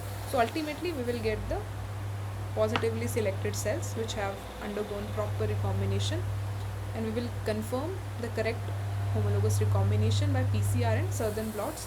So these are the techniques. With the PCR we can amplify such DNA content, and with the help of Southern blot we will be able to see that where the fragments, so it will also help you to find out that whether all the DNAs are of the same length. Okay, now after confirming that recombination has taken place properly, next step is that you need to inject these embryonic stem cells into the mouse blastocyst, because mouse blastocyst has the inner cell mass which further give rise to the embryo.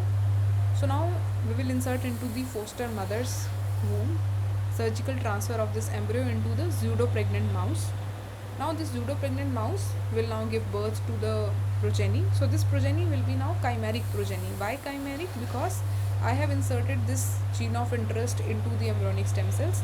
So recombination has taken place, due to which it is now chimeric progeny, because my pseudo-pregnant mouse also had some other cells as well. It is not completely the recombined cells. That's why chimeric progeny will be obtained, which will be having the combination of genetic material. So this is the somatic incorporation of targeted gene, and this is the germ cell incorporation of targeted gene. So if the targeted gene is inserted into the germ cells, then the another progenies they will also inherit this particular gene from their mother. So after breeding, in the end we will obtain the knockout mouse with disruption of the targeted gene in every tissue. So this is the knockout construct. And then if we talk about the knockin construct, then similar steps will be followed, but the main difference between the knockout and knockin is that in case of knockout we will not be having any gene, whereas in case of knockin you require the gene of interest also to be present, so that you are adding something new. Okay, this is also the same kind of step. Similarly, we will be adding the targeting vector into the embryonic stem cells, and after embryonic stem cells have grown, we will add them into the foster mother. Foster mother will give birth to the babies, which will be chimeric, and ultimately we will cross the chimeric, means we will breed the one with the chimeric mouse with the another mouse, and ultimately we will get the main, with the modification we will get the modified mice.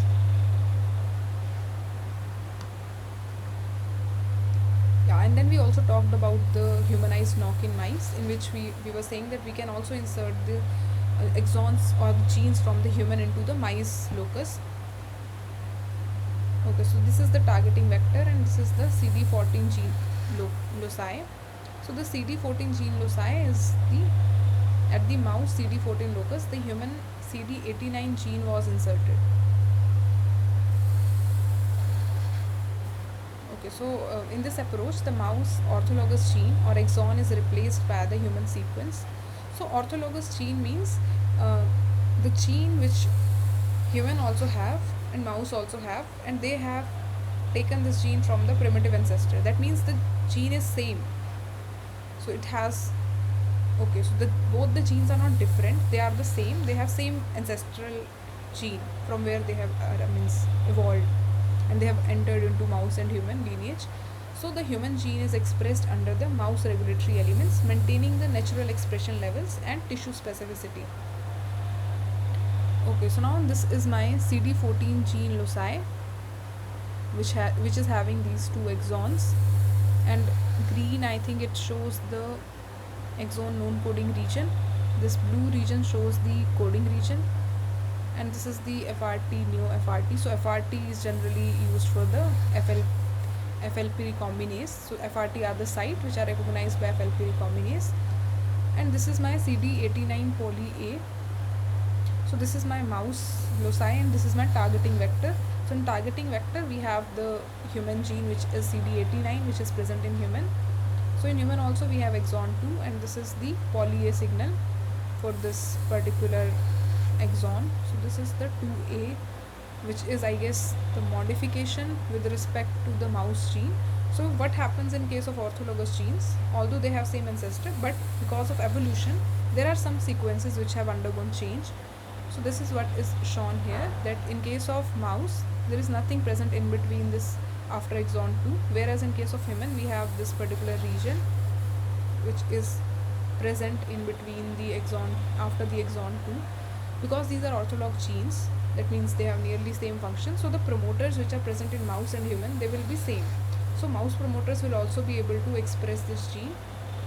So after recombination, what will happen is that so this particular region is same because this exon 2, this known coding region, so in between, because both of them are same, so they will act as my homology arms. So whatever is present in between will get exchanged or translocated. So now the mouse loci will have, after this exon 2, it will have this particular region which is present in the, which is the human gene CD89, and after using the FLP recombination, which will do the targeted gene loci, FLP recombination has removed this particular FRT, neo FRT. So neo is my positive selection gene, which is responsible for this positive selection.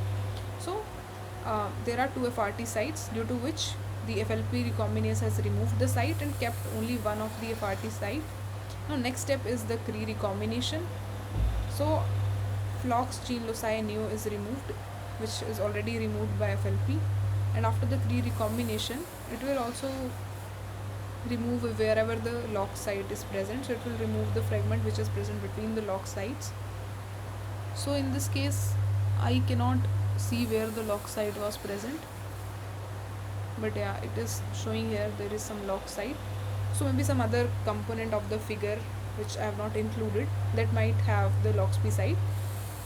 And in this case we had the FRT site. Similarly, the neo can also be present between these LOXP sites, so we can use Cre recombination to remove that neo by using the Cre recombinase. Yeah, so this is how the humanized knockin mice is achieved. We have knocked in the genic region from the human gene into the mice locus. And what is the advantage is that, so this model bridged the gap between the basic mouse genetics and human clinical relevance. And we can also see that how the promoters which are present in the mouse can influence the expression of human gene, so that in the later on we can also design such promoters for the human as well.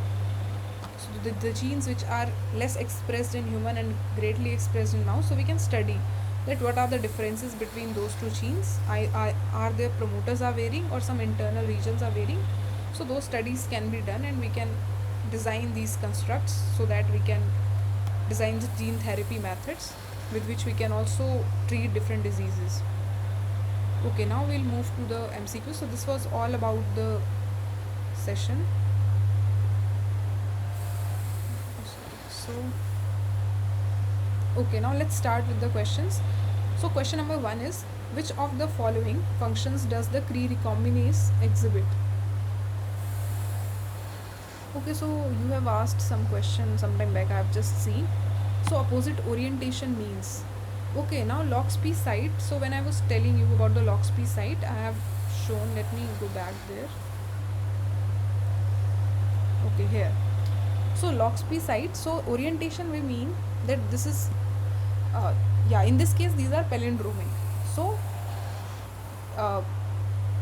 from here it is pointing towards ATA, from it's starting from the ATA sequence and it is ending at this PATA something something TTAT.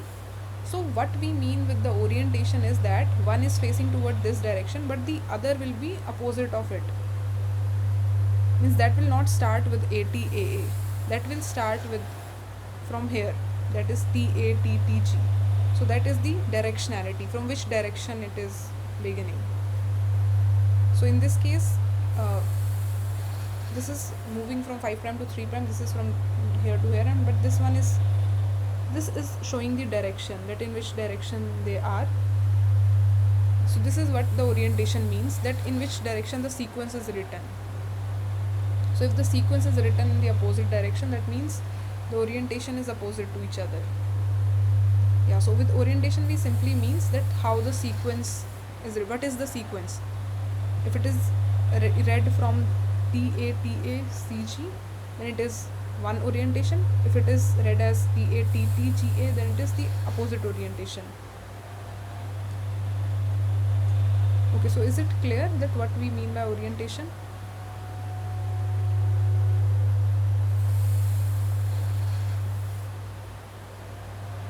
So how it affects the transcription of what? Because these are the LOXP sites which are simply acting as a recognition site for the Cre recombinase. So for which transcription you are talking?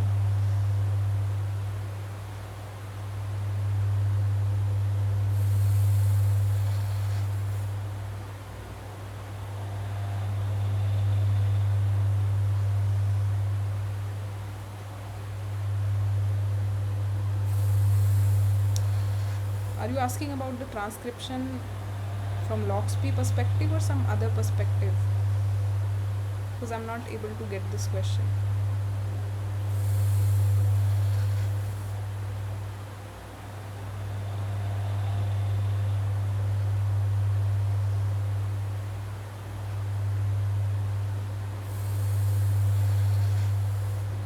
Okay, maybe till the time you type the question, we'll move to the MCQs.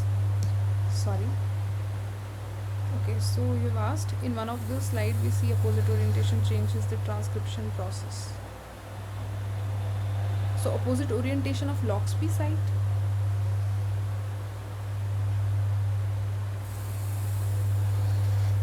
Because LOXP sites are simply, they act as a recognition site for Cre recombinase. So orientation will decide that what will be the outcome by Cre recombinase.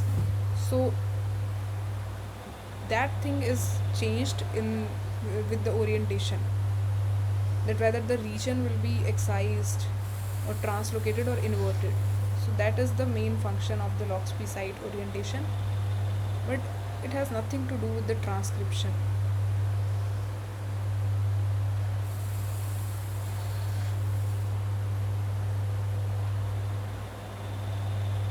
Yeah, maybe some in other context if it is written, then I am not aware of that. Yeah. Okay, so now the first question is, which of the following function does Cre recombinase exhibit? So option A is excision, option B is inversion, option C is translocation, and option D is all of the above. So till now we have discussed a lot about this. So yeah, you are right. So all of the above, and this is what I was telling you. So when the inversion and deletion takes place when the LOXP site is present in the same chromosomal segment. So when they face towards each other, that means they are facing in the different directions. In that case, the inversion takes place, the gene X is getting inverted. And if they are facing in the same direction, then in that case there is excision. So this particular genetic element present between the LOXP sites will get removed. And translocation, so the LOXP sites facing in the same direction but in the other two different chromosomal segments, in that case it will lead to the translocation of the genetic segment. Yeah, so this is how the orientation is impacting the outcome of the recombination process. Okay, next question is, flippase, which is FLP, recombinase is derived from which of the following organisms? Option A, E. coli, option B, Haemophilus influenzae, option C, Saccharomyces cerevisiae, and option D is Bacteriophage P1. Yeah, so the right answer is Saccharomyces cerevisiae, which is the yeast. Yeah, and this is how it looks like. And FRT are the regions which are recognized by the FLP recombinases, and then it will also excise the region which, if they are facing in same direction, similar principles apply here also. So it will remove the region which is present inside it if the FRT sites are facing in the same direction. That means if their sequence is read same, if it is written in the opposite direction, if the sequence is read opposite, then in that case orientation is said to be opposite. So in that case it will lead to the inversion of the segment which is present in between. So this is how the flippase works, same as the recombinase only. Next question is, dash devise the technique of introducing DNA directly into the nucleus of the cells using microinjection. So A is Michael Wigler, option B is Martin J. Evans, option C is Oliver Smithies, and option D is Mario Capecchi.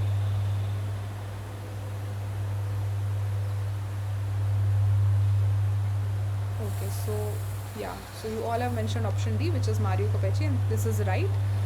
So he is the one who has devised the microinjection technique, and here I've shown some visuals that how it appears. So this microinjection, there's a pipette, microinjection pipette, with which we can insert whatever we want to insert, gene of interest or anything, into the smaller cells. So this represents a cell embryo, and this is the holding pipette. So this means you can imagine that this embryo is very tiny, so we require a microscope with which we can see it, and this is the tip of the microneedle. So I'll show here. Yeah, so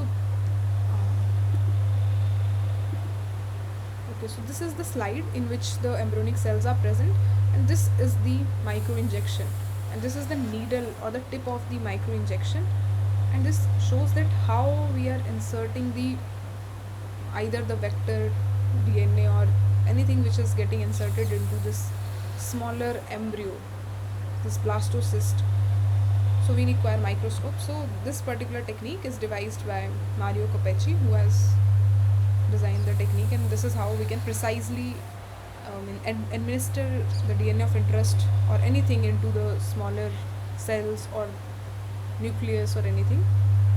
Okay. So next question is, tamoxifen dependent Cre recombinases contains the ligand binding domain of which of the following receptors? Option A, estrogen receptor, option B, retinoid receptors, option C, thyroid hormone receptors, and option D is glucocorticoid receptors. So yeah, you're right. So these are estrogen receptors, and we have also talked that these are the modified estrogen receptors and not the ones which are the endogenous estrogen receptors. So as soon as the tamoxifen binds to it, this will allow my Cre recombinases along with ER to enter the nucleus and perform its function. So this comes under the inducible knockout construct. Okay, next question is, with respect to the TET on, which is RTA system, which of the following statement is true? Option A, Cre recombinase is expressed only in the presence of tetracycline or doxycycline. Option B, Cre recombinase is expressed only in the absence of tetracycline and doxycycline. Option D is tetracycline does not affect the expression of Cre recombinases. And option D is presence of tetracycline prevents the binding of TTA to the TET responsive promoter.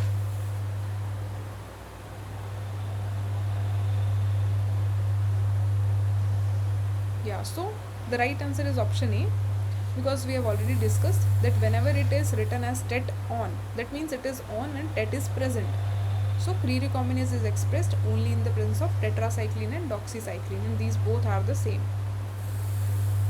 Next question is, what purpose does the introduction of HSV thymidine kinase gene into the vector serve? So why do we insert it? Option A is it acts as a positive selection marker. Option B is it protects the target gene from disintegration within the host cell. Option C is it acts as a negative selection marker, and option D is it helps in the excision of target DNA within the host. Yeah, so you all are right. The option C is the right answer, because we have also discussed that why it is the negative selection marker, and this helps us to distinguish that whether the recombination is the targeted recombination or random insertion. So next question is, which is the most commonly used antibiotic in the selection of cells with targeted gene knockout. So option A is ampicillin, option B is neomycin, option C is streptomycin, and option D is penicillin. Yeah, so neomycin, because we have seen so many examples. So neomycin is the one most commonly used antibiotic. Next question is question number 8. Embryonic stem cells are derived from which part of the blastocyst? Option A trophoblast, option B blastocele, option C is zona pellucida, and option D is inner cell mass. Yeah, so both are right. So it is from the inner cell mass, because the inner cell mass cells, they can give rise to the entire embryo, so they are mainly responsible and not the other components. Next question is, what is the restriction enzyme site located within the homology arm of an insertion type vector is used for? Option A, to linearize the vector construct for the homologous recombination to occur. Option B, to integrate the gene of interest into the vector. Option C, to excise out the gene of interest from the vector. And option D is to integrate the negative selection marker into the vector. Okay, so you are right, because to linearize it, the restriction site is present in the homology arm of insertion type vector, and then it ultimately leads to the duplication. So we have seen both the insertion and replacement vectors, and in insertion type vectors we have seen how it leads to the duplication of that element. So yes, option A is right. Next question is, which strain of mice is most commonly used for constructing targeting vectors? Option A C57BL/6, BAL/C, 129/SV, and FLB/S, FLB/N, FV/N. Yeah, so you are right. So it is 129/SV. This is the standard strain for the embryonic stem cells derivation, and most targeting vectors are constructing using the DNA from this strain. Okay, now there are some other strains also which are mentioned. So we talk about the C57BL/6. So it is common as blastocyst recipients, but not the main source for ES cells in targeting vectors. Similarly, this BAL/C, this is the albino strain. So it is mostly used in the immunology and cancer research, and not for the targeting vector construction. And this FVB/N, this is used for the transgenics due to large pronuclei, and not for the targeting vector construction. So option C was right, but along with this you also should know about other strains also. Okay, now let's move to next question. So Cre-recombinase belongs to which class of site-specific recombinases? Option A serine recombinases, option B tyrosine recombinases, option C integrases, and option D is topoisomerases. Yeah, so the right answer is tyrosine recombinases. We have already seen why. Next question is, which description best matches the structure of LOXP sites? Option A 20 base pair palindromic sequence, option B 32 base pair asymmetric sequence, option C 34 base pair with 13 base pair inverted repeats flanking an 8 base pair core, and option D is 40 base pair with 4 10 base pair repeats. So yeah, this is also straightforward. Option C is right, and we have seen how is the structure of LOXP sites, what is the sequence. Now next question is, in the plasmid PNT vector, which promoter drives the neo and HSV TK selection markers? Option A CMV, option B PGK, option C CV40, and option D is EF1 alpha. Yeah, so you both are right. That is PGK, which is 3-phosphoglycerate kinase. This is the housekeeping promoter in plasmid PNT that drives the high expression of both of these selection markers. Now next question is, typically homology arm lengths in a replacement targeting vectors are approximately. So option A, which is short, 0.1 to 0.3 kb, and long is 1 to 6 kb, 1 to 2 kb.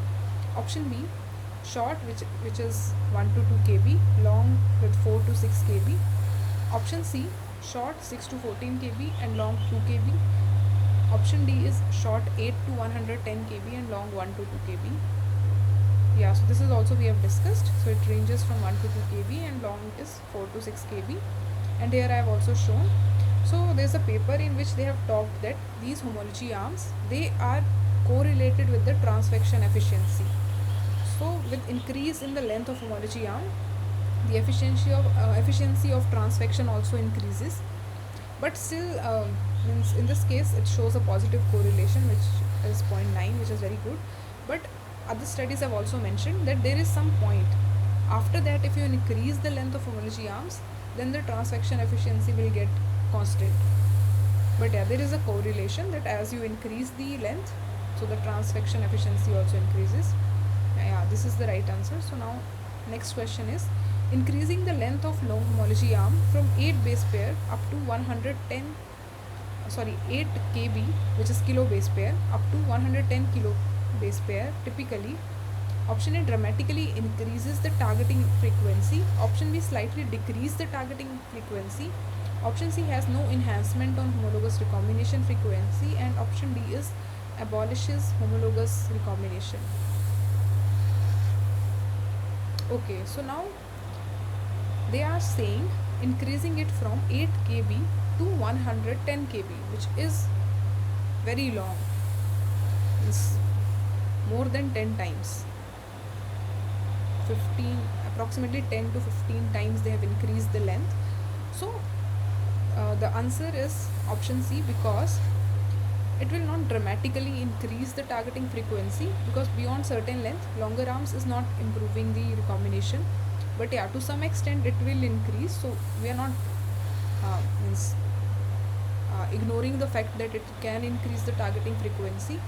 It will not decrease, so option B is completely wrong, whereas option D is also completely wrong, because it will not influence the homologous recombination in negative way. It will affect it in positive way only. But the option C is right, because extending it up to 110 kb does not improve the HR efficiency, because in the previous question, if you see, from 8 to 12 it is increasing, but if we go beyond this, then this increase will not be sharp. It will tend to get constant or stabilize. So that's why option C is right. But if you change the option A with proper words, then it can increase the targeting frequency. So option A can get right, but because they have written dramatically, so that will not be the case, because it is not dramatically increasing. It has increased till 12, 13, 15 kb. After that it is getting stabilized. Okay, now next question is, a hallmark consequence of using an insertion type targeting vector is option A complete deletion of the target allele, option B partial duplication of targeted allele, option C no change in allele copy number, and option D is precise exon exchange without markers. So this is about the insertion type vector, and this is also quite straightforward.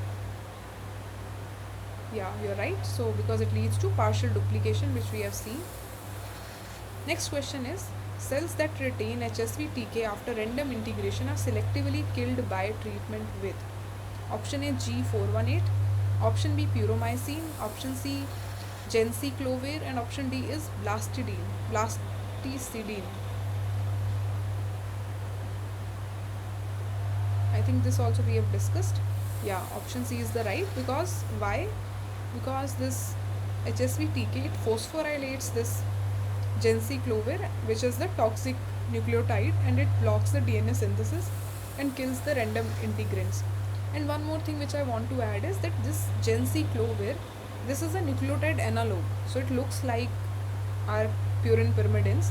So whenever the DNA synthesis or replication is taking place, so in that case it replaces my normal nucleotides, and if it replaces the normal nucleotide, then ultimately the DNA structure will get destabilized and it will die off. The cell will die off where this DNA is present. So next question is, in the hit and run approach, after the second recombination event, clones are commonly selected by option A G418 resistance, option B hygromycin resistance, option C FIAU resistance, and option D is puromycin resistance. So this is about the hit and run approach.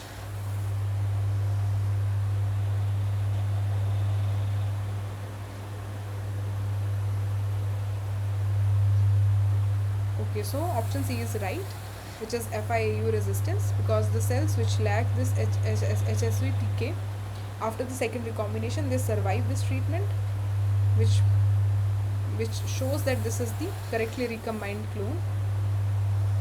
Next question is, in recombinase based subtle mutation strategies, which element helps eliminate random integrants? Option A is LAC-Z, option B is DTA, which is diphtheria toxin A, option C is GFP, and option D is beta galactosidase. Okay, so you're right. DTA, which is diphtheria toxin A, is the right answer because it acts as a suicide gene. So it will kill the cells that retain the vector after random integration. Next question is, which of the following is not a common cause of an incomplete knockout? Option A, alternative or cryptic promoters. Option B, alternative splicing that skips the marker. Option C is read-through transcription, and option D is enhanced homologous recombination at the locus. Yeah, so you're right, because other three we have already discussed when we were talking about the incomplete knockouts. Now next question is, to minimize the promoter interference from neo, the cassette is best placed. Now these questions are also linked. So option A is in the same orientation as the target gene. Option B in the opposite orientation to the target gene. Option C is immediately upstream of the gene promoter, and option D is within the 5' UTR. Yeah, so we have already discussed that it should be in the opposite orientation, because if it is in the same orientation, then it can lead to the incomplete knockout. It can also help the gene to express. So next question is, which rare 8 base pair cutter site in plasmid PNT is particularly useful for linearizing the targeting construct? So last time, in the last question, we discussed that why the restriction site is important. So to linearize the targeting construct, now the question is that what is that restriction enzyme site? So it is EcoR1, option B it is BAMH1, option C it is NOT1, and option D it is XHO1. Okay, so yeah, you're right. Option C is the right answer, which is the NOT1 site, and this is the recognition sequence of this enzyme, and this is how it cuts. So it generates a sticky end. So after 2 nucleotides there is a cut, and then there is a 6 nucleotide stretch which is flanking, and this is how the plasmid PNT looks like. These are different site restriction enzyme sites. Then it has, we discussed it already has the neo as well as HSV TK sites, so we do not need to add it additionally. This vector already has these sites. Now next question is, which delivery method historically showed 1:15 targeted recombinants to random integrants in the ES cells? Option A electroporation, option B lipofaction, option C is microinjection, and option D is viral transduction. Yeah, so you both are right. Microinjection is the approach. Next question is, to maintain the pluripotent ES cells in the culture, the medium is supplemented with option A EGF, option B LIF, which is the leukemia inhibitory factors, option C is WNT3A, and option D is BMP4. Yeah, so you mentioned option B, this is right. So we supplement the medium with the leukemia inhibitory factors because it activates the STAT3 pathway, which keeps the ES cells undifferentiated and pluripotent. So that is the reason why we use it. Now next question is, in southern blot screening of targeted ES clones, using an external probe which is outside the targeting arms typically yields option A single band corresponding to the targeted allele only, option B 2 bands, one with the wild type sized and one shifted band for the targeted allele, option C no bands unless the selection marker is present, and option D is a smear indicating the random integration. Okay, so you mentioned option B. Yeah, that is right. 2 bands we achieve using the southern blot. One is for the wild type sized and other one which is shifted because of the targeted allele. Now next question is, for visible coat color chimerism after blastocyst injection, a common pairing is, so this is C57BL6ES, which is the embryonic stem cells, to 129SV blastocyst. So now what we do here is that we are doing in this case we are adding the targeted vector into the embryonic stem cell, and then we are putting into the ovary of my, means the blastocyst cell of my pseudo pregnant mother, so that we can generate the chimeric progeny. So that combination you need to see and you need to answer that accordingly. Okay, so you mentioned option B, which is right. So 129 SV is the one from where the embryonic stem cells are taken, which are like the source for the embryonic stem cells, which we have already seen. But the blastocyst which we select is the C57BL, and the agouti and black white I have mentioned it because this tells you that these embryonic stem cells correspond to the mouse, which will be in agouti in color, whereas this blastocyst belongs to the mice, which is generally black in color. So if I am doing it for two different mice strains, then only I'll be able to see the difference. But if I select the same strain, then I won't be able to observe it, which is happening in these cases, in other cases. So in this case, if I start with the C57BL6S, so these are usually means both of them will not be able to identify the difference. So that's why this is selected. Same for the other also. And then if you are interested, then you can go through this. This tells you all the strains of mice and their coat colors and the reason that why 129SV and C57BL6 are the better source and recipient pair. Okay, next question is, in humanized knockin mice, the inserted human coding sequence is typically expressed under the control of option A, a viral CMV promoter, option B, a synthetic TET promoter, option C, the native mouse regulatory elements, and option D is a liver specific albumin promoter.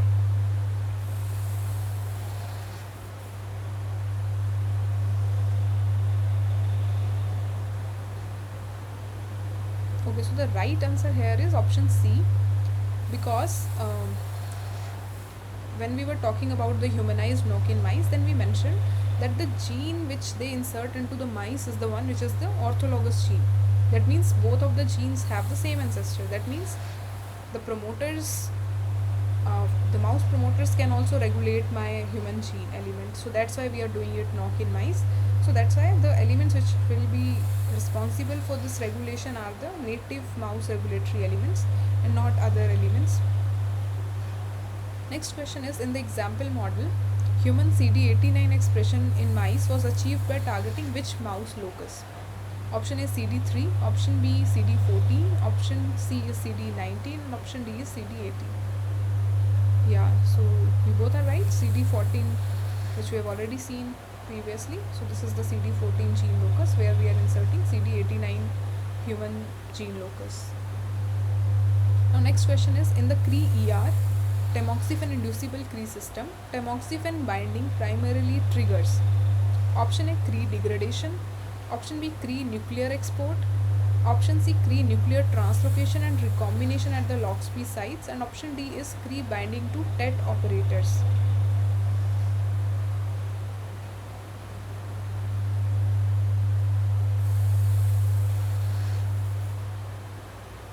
Okay, so what I want to mention is that there is no nuclear export. Export means something is moving out of nucleus, but it is doing nuclear import, or we can also call it as translocation. So Cre is getting translocated to nucleus and it is not getting exported. That's why option B is not right. And then as soon as it get into the nucleus, or if it is written as nuclear import, then that would be the right option. So as soon as the Cre gets into the nucleus, it can lead to the recombination at LOXP sites because it gets activated there.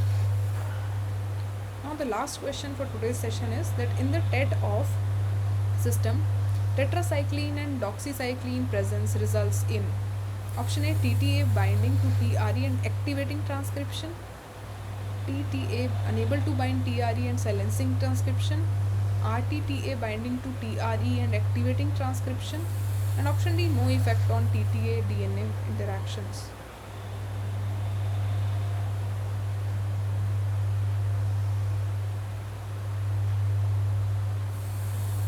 So now keep this thing also in mind that it is TET-off. So the right answer is option B, because this is TET-off system. So in TET-off, it means whenever TET will be present, it will be turned off. So tetracycline and doxycycline presence, if it is present, it will be unable to bind to the TRE, which will silence the transcription. So if you are not able to understand from this one part, then from the other part also you can compare the second part across all the options and get the right answer. So option B is right. Yes, and this shows the same, that this is doxycycline and this is TTA. So doxycycline is present and TTA binds to doxycycline, it is not able to bind to TRE, and hence transcription is getting silenced. Okay, so this was all about today's session. So if you have any doubts, then you can ask, and if no doubts, then I'll end the session. Okay, thank you everyone for joining, and thank you very much that you answered for these questions. So we'll meet in the next session. Yeah, thank you. So I'm ending the session here. Goodbye.